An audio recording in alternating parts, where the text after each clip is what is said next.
বড় বাবাকে তো ঠিক ম্যানেজ করে নিলি, এখন জেঠু এখানে এলে কি হবে বলতো? আরে বড় বাবা সব ম্যানেজ করে নেবে, ছাড় তো, তুই বড্ডই চিন্তা করিস। তোর ভাই। আরে ইয়ে রোমিও, সকালবেলা জুলিয়েটকে নিয়ে তো বেশ ভালোই মজা লুটলি। হ্যাঁ, সকালবেলা জ্যোতির থাপ্পড়ের দাগটা বোধহয় গাল থেকে এখনো মুছে যায়নি। আবার কেন হাড়গোড় ভাঙতে এসছো মিস্টার ভিলেন?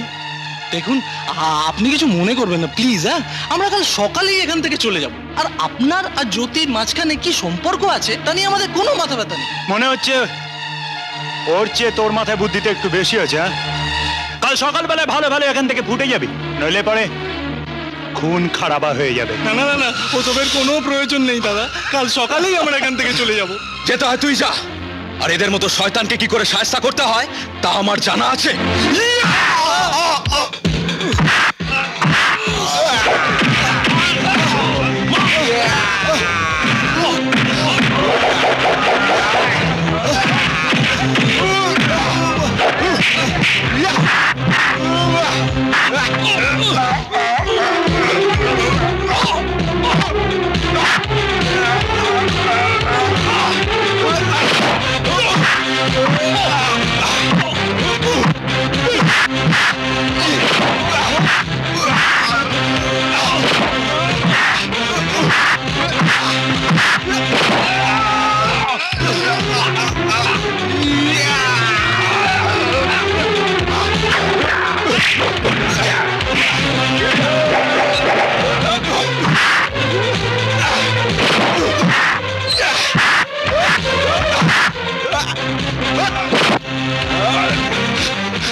চল চল, এদের সঙ্গে ঝামেলা করে আর লাভ নেই।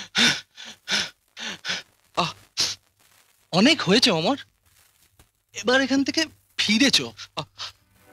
মেজ জেঠু যদি জানতে পারে না তাহলে আর রক্ষে নেই। জ্যোতিকে ছেড়ে আমি যাব না শ্যাম। তুই পাগল হয়ে গেছিস অমর, জ্যোতিকে তোর ভুলতেই হবে। শোন, তোর আর জ্যোতির ভালোবাসা কোনোদিনই আমাদের পরিবার মেনে নেবে না অমর। তুই জ্যোতিকে ভুলে যা, তা না হলে রক্তের হোলি খেলা শুরু হয়ে যাবে।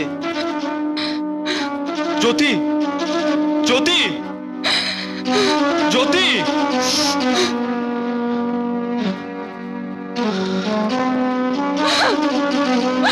কি রে, কি হয়েছে?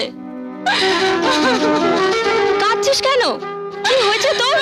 অমর, আমি ওকে ভুলতে পারবো না রে, আমি ওকে ভীষণ ভালোবাসি, ভীষণ ভালোবাসি।